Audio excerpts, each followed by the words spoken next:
Leonardo, Rafael, Michelangelo, Donatello, as 4 tartarugas ninjas que, caso você não saiba, são meninos negros. Eu tava prometendo esse vídeo há bastante tempo, muita gente tava me cobrando se eu não ia fazer o tal prometido vídeo sobre as tartarugas ninja. Mais especificamente o vídeo que explicaria pra vocês por que as tartarugas ninjas são alegorias para 4 meninos negros criados por um asiático. Que no caso é o Mestre Splinter, um rato. Bom, vocês sabem, né? Pra explicar isso aqui pra vocês, eu vou nesse vídeo, então, resgatar as primeiras publicações das Tartarugas Ninjas, as primeiras adaptações pra desenho, pra cinema, culminando nos filmes mais recentes do Michael Bay e o quanto que, ao longo de toda essa história, cada vez mais as Tartarugas Ninjas foram associadas à negritude americana. Aliás, cabe dizer que essa história começa antes mesmo da criação das Tartarugas Ninjas, mas hoje eu vou explicar. Mas pra já dar um spoiler da minha fala aqui, de onde é que vocês acham que saiu Turtle Power? Não lembra um outro movimento chamado Black Power? Mas antes de eu começar aqui o papo, peço que você curta o vídeo se estiver curtindo, se inscreva caso seja novo por aqui e compartilhe. Não seja um destruidor das minhas ilusões. Ai, que vergonha. Ou de outro jeito,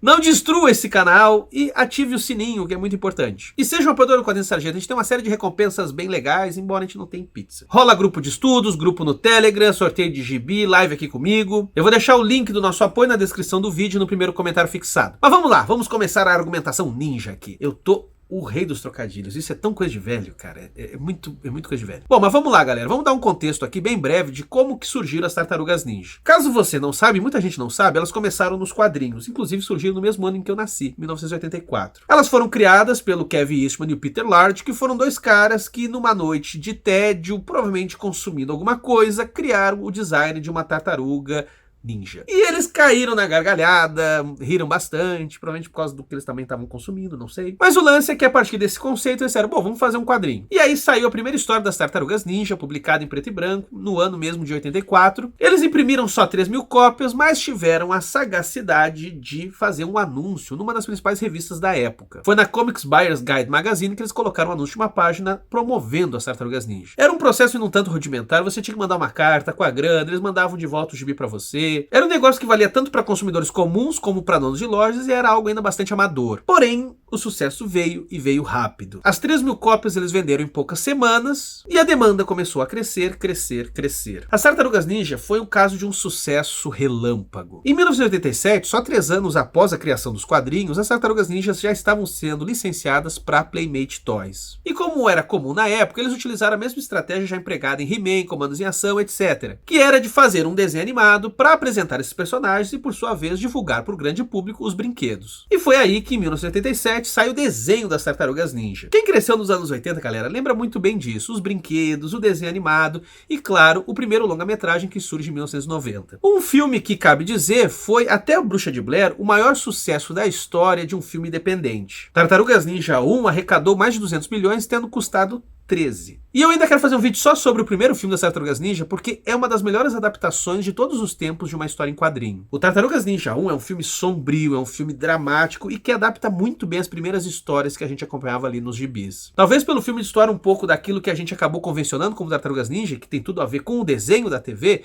talvez seja por isso que esse filme seja um tanto esquecido. As pessoas olham e falam, tá, mas peraí, as Tartarugas Ninja aqui estão meio estranhas. E na verdade é porque o filme é muito mais baseado nos quadrinhos do que no desenho. Mas eu tô me adiantando, tá? Deixa eu explicar, portanto, essas diferenças, deixa eu explicar um pouco esse processo aí que vai culminar aí nesse fenômeno cultural que são as Tartarugas Ninja. Antes mesmo da criação delas ali em 84, a gente precisa lembrar de algumas coisas. O que estava bombando na cultura americana naquele período? Bom, nos quadrinhos é fácil localizar. Na Marvel, naquele período, fazia muito sucesso o Demolidor de Frank Miller. E tanto o personagem Demolidor como toda a narrativa gráfica empregada pelo Frank Miller serviram de referência para a criação das Tartarugas Ninja. Tanto serviram que na primeira história das Tartarugas Ninja, lá em 84, Kevin Eastman e o Peter Laird inseriram a origem do Demolidor vinculada à origem das tartarugas. Sim, caso você não saiba, as Tartarugas Ninjas surgem junto com o super-herói Demolidor. Só que isso de uma maneira pirata, ok? Porque as Tartarugas Ninjas não são da Marvel. Porém, os criadores inventaram que naquele mesmo incidente que deixa o Matthew Murdock cego, que é quando um caminhão com material radioativo freia bem em cima dele, esse material radioativo acabou caindo no esgoto e serviu ali para produzir mutações num rato e em 4 tartarugas. Além da homenagem / referência extremamente evidente ao Demolidor de Frank Miller, também estava Cerebos de Dave Sim. Cerebros é um quadrinho muito pouco conhecido aqui no Brasil, até porque ele não pode ser traduzido, então não ajuda, né? Mas é um quadrinho independente bastante influente e é criado por um cara que também acabou acabou sendo um tanto cancelado, porque de uns tempos pra cá ele começou a dar opiniões muito estranhas. Mas o fato é que Cerebos foi muito importante ali nos anos 80 e sobretudo por se estabelecer como um modelo de quadrinho independente. Ou seja, Cerebos tinha também um personagem antropomórfico, era também publicado em preto e branco, mas era um grande sucesso, mesmo se mantendo independente. Então, olhando para esses dois lados, Frank Miller aqui, Dave Sim ali,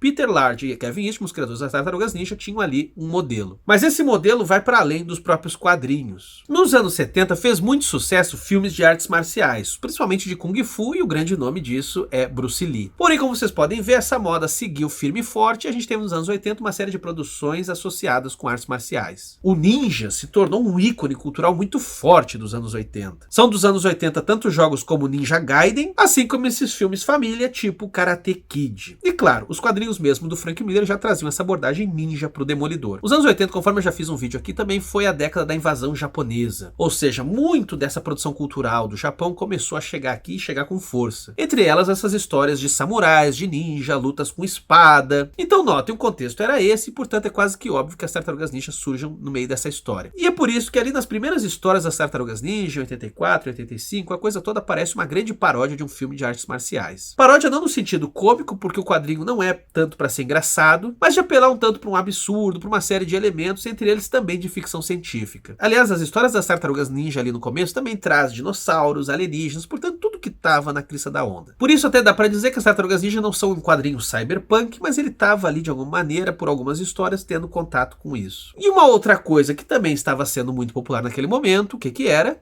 Hip hop. Havia um grande interesse por parte da mídia nos anos 80 sobre a negritude americana. Sobretudo por essa negritude urbana que se manifestava pela música, pela dança, pelo grafite. Aliás, um dos primeiros vídeos aqui do canal é sobre quadrinhos e hip hop. Vou deixar aqui nos cards. E notem como esse elo vai se fechando, porque a cultura hip hop, por sua vez, também bebe muito nos quadrinhos e em filmes de artes marciais. Bruce Lee foi bastante venerado pela comunidade negra americana. Inclusive o cinema negro dos anos 70, o Black Exploitation, muito se utiliza de uma série de clichês, de tropos dos filmes de artes marciais. É uma história um pouco mais longa do quanto que as comunidades asiáticas e negras acabaram encontrando pontos de convergência nos Estados Unidos nos anos 70 e 80. Mas isso aconteceu e muita gente pensa que isso se deve ao fato de que tanto a comunidade negra como a comunidade asiática eram marginalizadas. Daí que nessa condição minoritária comum eles acabaram encontrando pontos de convergência, de contato e tal. Daí você me pergunta, isso acontece nas Tartarugas Ninja? Não no começo. No começo, as Tartarugas Ninja eram bastante sérias, um tanto sombrias, muito pouco engraçadas. Inclusive, as personalidades das tartarugas não eram muito claras. Sequer havia essa distinção de cor para cada ninja. Todos eles usavam faixas vermelhas. Porém, eles começaram gradativamente a criar diferenças entre as tartarugas, e uma que se destaca. É o caso do Michelangelo. O Michelangelo é aquele que começa a falar por gírias. É uma coisa um tanto sutil, ok,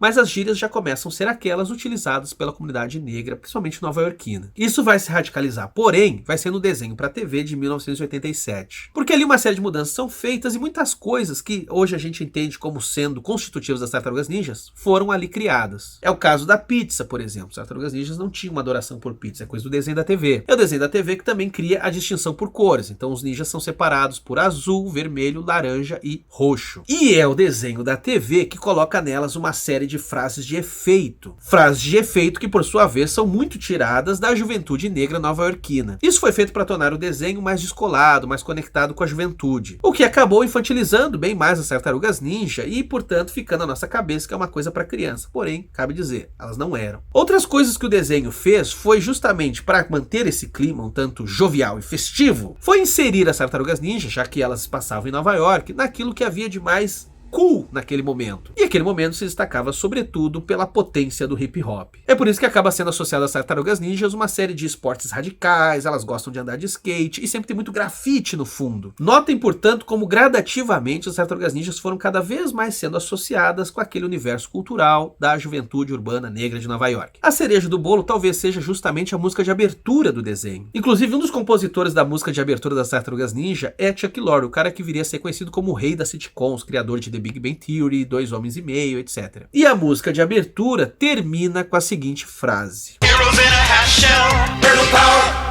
Vocês prestaram atenção? Turtle Power. Força Tartaruga, mas aqui é uma referência bastante clara a Black Power. Eu não sei os detalhes, eu não sei de quem partiu a ideia, mas fica bastante visível quanto que a produção do desenho estava cada vez mais querendo associar as Tartarugas Ninjas à negritude. E isso não se deu de um lado só, porque a cena cultural, os artistas, a galera do hip hop também tinha ali muita gente que gostava de Tartarugas Ninja. Houve, portanto, uma identificação com essa coisa aí das artes marciais, dos quadrinhos, até mesmo o fato das Tartarugas Ninjas serem figuras marginalizadas. Em alguma dose, o fato das Tartarugas Ninjas viverem no esgoto serve também como alegoria pro gueto, pra periferia. Essa apropriação da cultura negra que acontece ali no final dos anos 80, ela não é muito diferente de algo que a gente vê hoje acontecer no Brasil, que é muito de uma série de gírias e trejeitos da cultura LGBT. Hoje você vê homens heterossexuais, brancos, enfim, caras tipo eu, que falam às vezes uma série de gírias que tiveram sua origem na comunidade LGBT. Eu já fiz até um vídeo sobre isso para mostrar o quanto que lacração, por exemplo, surgiu lá. E eu confesso que eu acho um tanto engraçado quando vejo hoje homens heterossexuais falando um pro outro: "Ah, e aí, viado, tudo bem?" Claro que antes muitos homens heterossexuais se chamavam de viado, viadão, ah, sua bichona. Porém agora você vê esse termo muitas vezes sendo usado apelando para um coleguismo, inclusive perdendo a conotação homossexual. Você tá maluco, viado? Tem ideia do que você tá falando? Portanto, essa apropriação de uma linguagem, de uma artisticidade de culturas marginalizadas, pois bem, isso acontece há muito tempo. E no caso das Tartarugas Ninjas vinculadas à negritude, pois bem, isso foi só se intensificando cada vez mais. Em 1988, os criadores das Tartarugas Ninjas licenciam elas para mais uma história em quadrinho. Naquela época saíam duas: a da Mirage Studios, dos criadores das Tartarugas Ninjas, ainda em preto e branco, bem mais adulta e violenta, mas também começou a sair em 88 a Teenage Mutant Ninja Turtles Adventures, que saía pela Arte Comics e que tinha a proposta de ser uma adaptação mais direta do desenho da TV. Ou seja, ela era bem mais infantil, mas ela também tocava em assuntos mais delicados. São comuns nessas histórias, ainda que de uma maneira muito branda, críticas à poluição do meio ambiente. No mesmo espírito, Capitão Planeta, vocês lembram? Também é da mesma época. Essa série, eu confesso pra vocês, eu nunca li tudo, mas até onde eu pude ver, nunca teve uma questão racial ali muito óbvia. Porém, assim como no desenho, começa a acontecer coisas ali, como por exemplo, muito da black fashion, da moda negra do período, começa a ser atribuída, associada às Tartarugas Ninja. Se antes as Tartarugas Ninjas, pra ficarem à paisana, se disfarçarem na cidade, usavam sobretudos marrons, chapéus, uma coisa típica de um detetive dos anos 40, agora elas passam a usar roupas mais descoladas, coisas muito mais vinculadas à moda daquele período. E uma moda, ressalto, muito protagonizada por negros. A coisa foi evoluindo de tal maneira que, por exemplo, em 1990 sai o rap Turtle Power.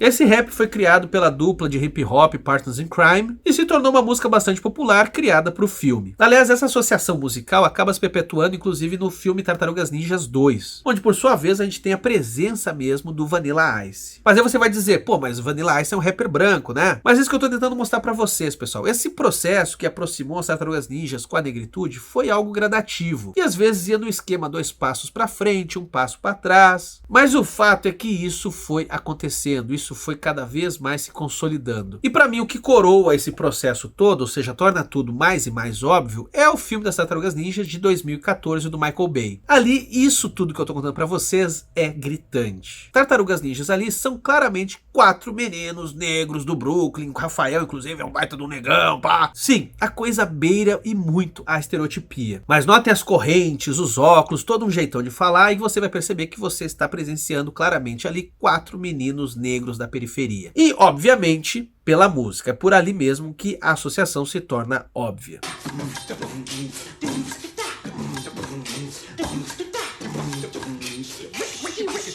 Aliás, um dos paradoxos do desenho é que por mais que ele tenha feito essa aproximação das Tartarugas Ninjas com a negritude, foi ele que, por exemplo, tornou branco um personagem que era negro nos quadrinhos, que é o caso do Dr. Baxter Stockman. Isso só foi ser corrigido na nova leva de filmes, no caso Tartarugas Ninjas 2, de 2016, no qual Baxter é pela primeira vez interpretado por um ator negro. Em resumo, ao longo do tempo, Tartarugas Ninjas foram se tornando cada vez mais alegorias para 4 meninos negros da periferia criados por um imigrante asiático. E que precisam lidar com toda uma marginalização, que precisam lidar com toda uma precariedade material, por isso que eles moram no esgoto, mas que mesmo na sua pobreza encontram a dignidade, nesse caso, muito ligado a uma filosofia do Oriente. Não é por acaso, então, essa identificação das Tartarugas Ninjas com a negritude. Algo que parte dos produtores, mas também parte do próprio público. Mas diga aí, vocês já tinham notado isso? Isso já tinha ficado claro pra vocês? Ou não, isso é uma grande viagem, apesar de tudo isso que eu contei pra vocês? Não, o cara tá fumando um baseado. De novo, mais um vídeo feito na base da droga! Cabe comentar que as primeiras histórias das Tartarugas Ninjas, feitas pelos seus criadores, estão saindo no Brasil. Tá saindo aqui pela editora Poc Nankin, eu não tenho essas edições, eu só tenho as histórias em inglês, mas eu recomendo demais porque Tartarugas Ninja é sempre legal. No mais, fica sempre o eterno pedido que vocês não comam pizza com anchovas e siga a gente nas nossas redes sociais, TikTok, Twitter e Instagram. Obrigado por assistir e